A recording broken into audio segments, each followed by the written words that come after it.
Hello all, welcome to the tutorial series of data structure. I am Kalgiusa.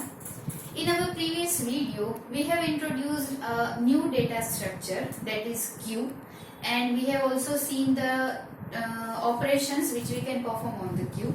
So you know the queue looks like this. The one end is known as front end and the second end is known as rear end, right? And you know these two pointers has the two different functionalities, right? The front end, with the front end you can delete the elements which is there in the queue, and with this rear end you can insert the element. Okay.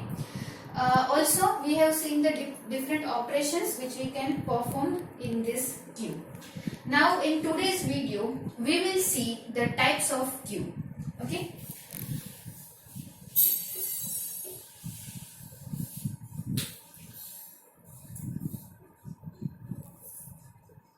Types of queue. So there are total 3 types of queues. The very first is queue.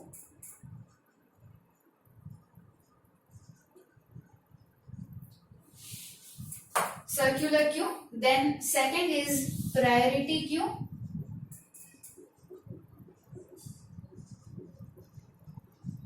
And the third is D queue, or it is also known as double-ended queue.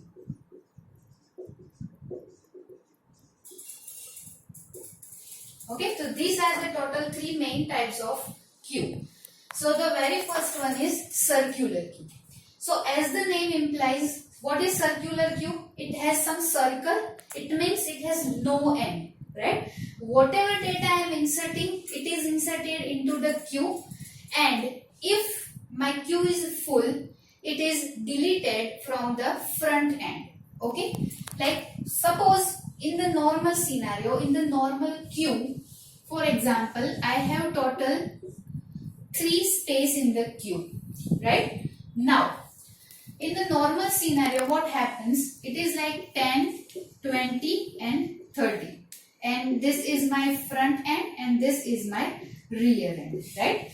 Okay. Now if I want to store the data in this queue, so in the normal scenario I have to create the other queue for the other data, right? Here in the circular queue, it is like a circle, and whatever data comes, it will store it into the queue, and if the queue is full, it is deleted the data from the front end. Directly it will automatically delete the data from the front end. So if you want to save the memory, you can use the circular queue.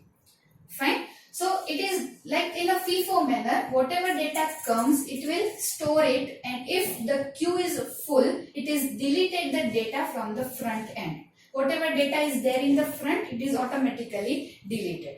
So if the data is getting older and you don't want to store that, or you don't need them from for the future, so it is directly deleted. So this is the circular queue. And the main advantage of the circular queue is to save the memory. Okay, so this is done. Second is priority queue. Now in the priority queue, what is priority? It is like a precedence. If in the data which is there in the queue has some priority, and I want to store the data which is there in the, for example, middle of the queue. Example like 10, 20, 30, 40, right? Now if I want to access this 30 first, then in normal queue, in the simple queue, I cannot access. First I have to access this 10, after that 20, and then next I can access this 30. But if I am using this priority queue, so I am giving the priority to each data. Like if I am giving this priority 1 to this 30, then next 2, then next 3, and then 4. So this 30 has the highest priority, so I can access this 30 first. Fine. So this is the working of priority queue. You can assign the priority to the data, to the element, and according to the priority, you can access the data first. Fine? Okay. Now, this priority queue has the two types. The very first is ascending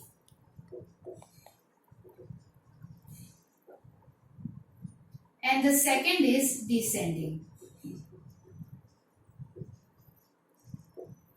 Now you know ascending means small to big and descending means big to small. So ascending means the data is storing into the queue as per the ascending queue. It means small to big. Here like the data is storing into the queue is like 10, 20, 30 and 40. Small to big. Right? And in the descending queue the data is storing reverse. Okay? Like big to small. So it is like 40, 30, 20 and 10. So here there is no need to assign the priority. The priority is automatically set. Like this is having the first priority, second, third and fourth. Here this is having first, second, third and fourth priority. Now if you want to assign the random priority, you can use the priority queue also. Okay, but if you want to assign the priority like this according to the number big to small or small to big, you can use these two queues. Fine. So this is your priority. Now next is D queue, or I can say double-ended queue. In the double-ended queue, as the name suggests, it is having the double end in the queue. Like in a normal queue, we have the two end of the queue. The first is front end and the second is rear end. And you know the working of two pointers. The front end having the deletion functionality and this rear end having the insertion functionality. But if we are using this double-ended queue, it means we can do insertion and deletion both the functionality with using this both pointer. It means in this queue, your front pointer will do the deletion as well as the insertion functionality, and here also your rear end will be having the deletion and the insertion functionality both. Okay, so this is known as double-ended queue. Okay, you can use these two pointers as these two functionalities together. Okay, but also it is having this two types. The two types, like the first is input restricted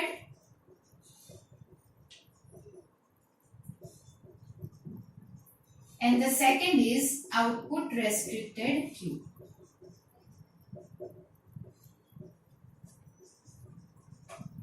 Okay, so what is input restricted? Again, the name itself suggests us input is restricted. It means you can only insert the element with using this rear pointer, but deletion can be done with this front or the rear.